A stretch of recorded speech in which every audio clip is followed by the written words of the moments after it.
no, but like again, like Junkie, he can make Tom. I can't. I don't know what his last name. Junkie. He's a genuinely good musician. Like what example of a good music he's done for movies? Mad Max. Fury Road, which I guess is also somewhat of a segue into our actual first topic of the night after like almost an hour of like just talking. But Junkie XL, he did the soundtrack to Mad Max Fury Road, and that's also a really good soundtrack for Mad Max Fury Road. Oh yeah. Like that soundtrack had to do a lot of the work in Fury Road in terms of the audio department. Oh yeah. Yeah, because that film is like the epitome of visual storytelling over dialogue. Yeah, George Miller, or like I watched this video earlier today. He did he was like doing like an interview with I think like Vanity Fair or something, and he just specifically said that his like style of filmmaking, he very much believes in the idea of like emphasizing like the medium you're working with. So like film is a visual medium, so he firmly believes in a lot, visual storytelling. So like a lot of story you're seeing is mostly visual. So Junkie had to also like again like he had to carry a lot with like the audio department and along with the music and stuff. And so Junkie also did return for this movie, Furiosa. Now Furiosa, I'm just saying this right now, does reuse a lot of Junkie's music from Mad Max Fury Road. And on one hand, a bit of a shame, I wish, maybe a little more original soundtrack, but at the same time, it's understandable, right? This is literally just like a prequel / spin-off to Fury Road with like the exact same characters in pretty much the same setting. So it makes sense that they would just use the same music that was in Mad Max Fury Road for Furiosa. So yeah. Okay, so like, here's the important two questions I want to ask, so you can start off. Okay. Is it a good movie? Yes. It is. Is it better? How is it compared to Fury Road? Right. That seems like the most obvious thing we're gonna compare things to. I don't know. That's just something I kind of still thinking about. They're kind of going for. What was that? It's a different beast than Fury Road. Yeah. But that's for the better. Yeah. They're definitely two different kind of. They're definitely going for two different things. Furiosa, at the end of the day, is very much a revenge story. Fury Road, the best way I could describe it is one giant chase. But that's... go ahead. Yeah, like it is a Fury Road is best described as a cinematic symphony. Yeah. It is a singular car chase, which are meant to set up a lot of action. Like that's why I can get away with so little plot. Yeah. Furiosa itself is, the whole, it has a lot of plot. Yeah. So it's hard to really describe in general, like, if this is better than Fury Road or not, considering they're kind of two different things. I'm going to say maybe just on, like, an enjoyability factor alone, I might just say Fury Road would be better as just an enjoyable experience. But don't get me wrong, Furiosa is still a really fun movie. It's still really fun. Yeah. But as I said, Furiosa is a revenge story. This is all about the story Furiosa, like, very briefly, told Max about in Fury Road. This is following that story, how she was captured as a child by a bunch of raiders and stuff, and brought into the services of Immortan Joe. I believe, I could be wrong. I think Immortan Joe here is played by a different person. He sounded different than whoever played him in Fury Road.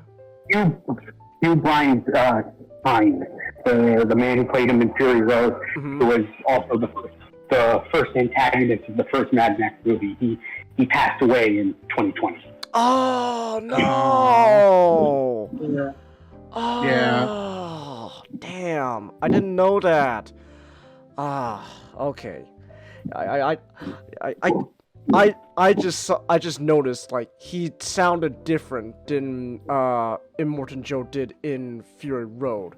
So I just assumed like it's a different guy, but I didn't know he was recast because of that reason. So, man, that's a shame though. Damn. Okay. But still, the new guy is Immortan Joe. He's doing a great job. Anya Taylor-Joy is also a really good Furiosa, and I think maybe it was on purpose.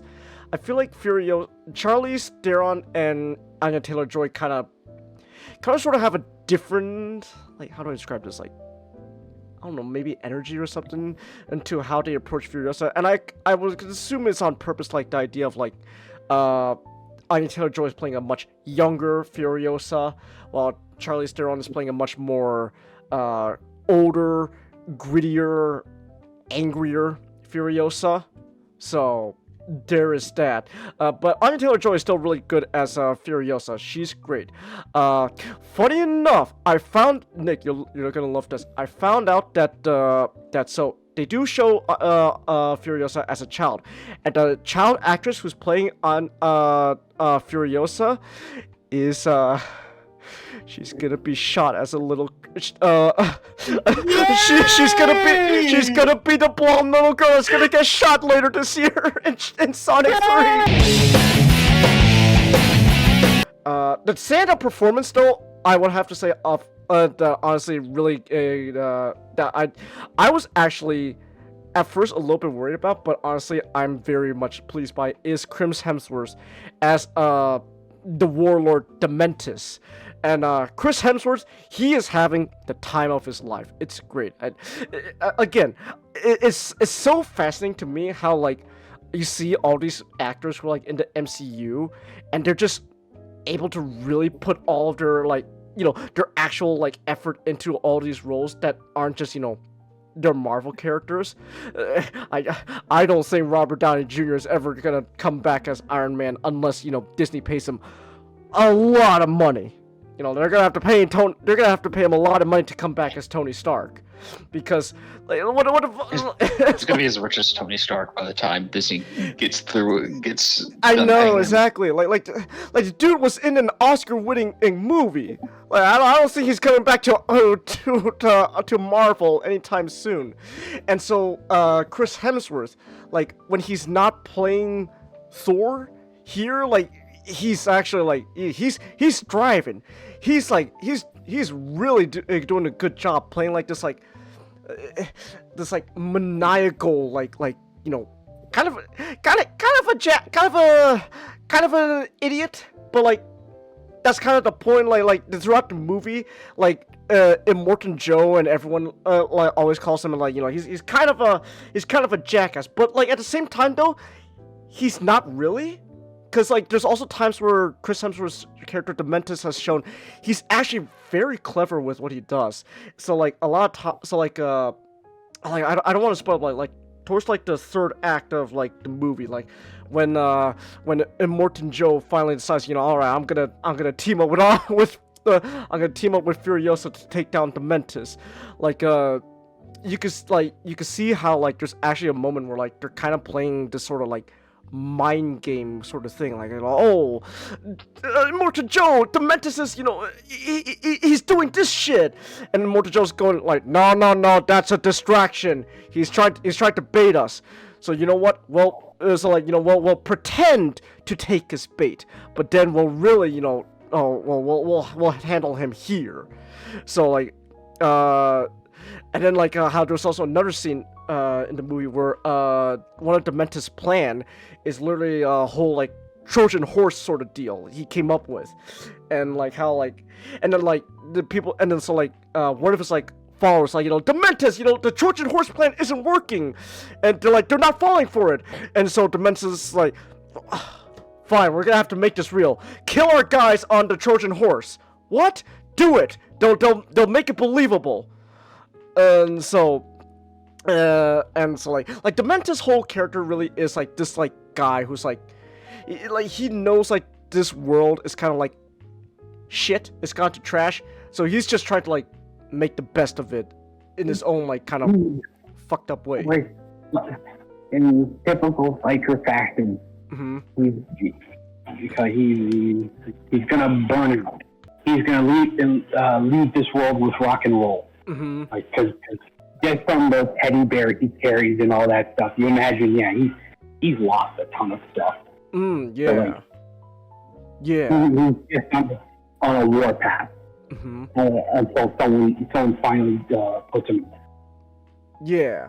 I don't really want to talk about the story, and the story itself is simple enough. Like, you understand right away that it's a revenge story. Dementus, he did some fucked up shit to Furiosa, and that's causing her to seek out revenge along, that's how she teams with Morton Joe to take down Chris Hemsworth. Like, it's a simple revenge story, you understand that. There's more to it, obviously. There was this one character, Praetorian Jack.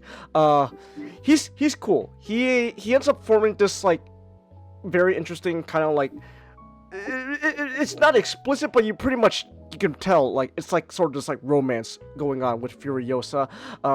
My favorite thing of all time, though, however, is earlier today I saw Hideo Kojima tweet about Furiosa. Like, he's like, I watched Furiosa, and he clearly thought it was a good movie because he wrote a whole paragraph on Twitter. So he obviously thought it was a good movie. But my favorite part of the whole I love of Kojima takes because he like says like some of like the stuff that you wouldn't really like find like typical like Twitter reviews. My favorite part about the whole was how he said his like main takeaway from watching Furiosa is, that guy who played Praetorian Jack in Mad Max, he could be a good live action Snake. It's like that's his takeaway. It's like, hey man, I should get that guy to play Solid Snake. Damn, he's good.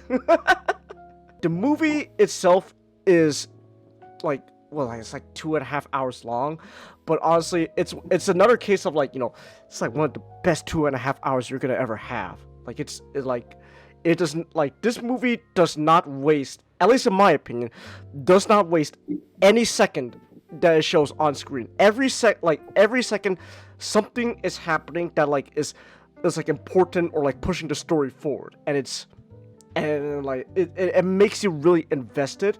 So like there are times where honestly like I'm like, man, I like, okay, like when it gets like a quiet moment, I guess I'm gonna go take a whiz, right? So like there was this one scene where like I don't want to spoil too much, but like there was like a like the sandstorm that was in Fury Road. There was a similar scene like that, and then at the end of it, Chris Hemsworth's character, he comes out like, it's like, oh my gosh, I can't believe I just survived a sandstorm. Holy shit, where the fuck is everyone? Okay. I'm just gonna have to survive. And it's like, okay, this is a quiet moment. This is like a, kind of like a quiet moment, right? Alright, I'm gonna take this moment to, like, go use the restroom really quick, and then I'll come back, and back to the movie. And then it's like, I'm getting out of my seat in the theater, and I'm walking down the stairs, and then, like, as soon as I'm, like, about ready to leave the theater room, all of a sudden it's like, oh my gosh, it's Furiosa! And it's like, what? It's like, oh no, I have to go back now in my seat because I'm too invested in the story. I don't want to miss this out. And it was actually a good thing I did because this scene does happen like towards near the end of the movie. So like, I was able to catch like the last like few minutes, like, well, not the last few minutes, but like the last like several important scenes of the movie. So like, oh, it's a good thing I didn't actually go use the restroom here. I was gonna miss out. Oh my goodness. So but yeah, like that's like this movie, like, does not let down. Like there's always something happening, and the action scenes also are great. There's a one of the things about Mad Max, like especially after Fury Road, it's like there's a lot of car chases going on, and so there's and they do a really good job. There's this one long car chase that happened like in the middle of the movie with Praetorian Jack's character, and it's great. Like the building, like the build up to it, like the tension rising, and this is also where the soundtrack comes in. Junkie XL is really doing a good job. Like you hear like the drums, like he uses like drums to, like slowly build up like the tempo to help build tension. Dun, dun, dun, dun, dun, dun, dun, dun, dun, dun, dun, dun, dun, and then you see, and then the crescendo, the rising volume of the music swelling as things get more and more tense. It's great. And it was such a fun experience. Visually speaking, this movie is pretty good. I will say, there are times you notice in this movie where you do notice that that's clearly like CGI. It's not necessarily a bad thing, but like Fury Road was really good because Fury Road had a really good blend of practical and CG effects and computer generated effects going on at the same time. So so there are moments in Fury Road like, oh wow, that was all computer generated? Whoa, I didn't know that. That's so cool. Here there are moments where you do notice like it doesn't really blend in as well, and I don't know. It's just something I'll be back. Oh, okay. All right. It's just something I do want to point out. I don't really blame the movie though, considering that the VFX industry itself is kind of fucking eating itself alive at the moment. A lot of overworking going on. A lot of companies going on. I know you were about to release this movie like in a couple of weeks, but I need you guys to work overtime and do one last thing. Okay, what is it? I need you to redo this entire scene. Oh. Thank you, Disney! Yeah! I love Marvel VFX! But overall, I just want to say, like, this is, Furiosa is just a very fun movie. It's a fun time, and I guess if you want to have a good movie, just set it in the desert. I don't know.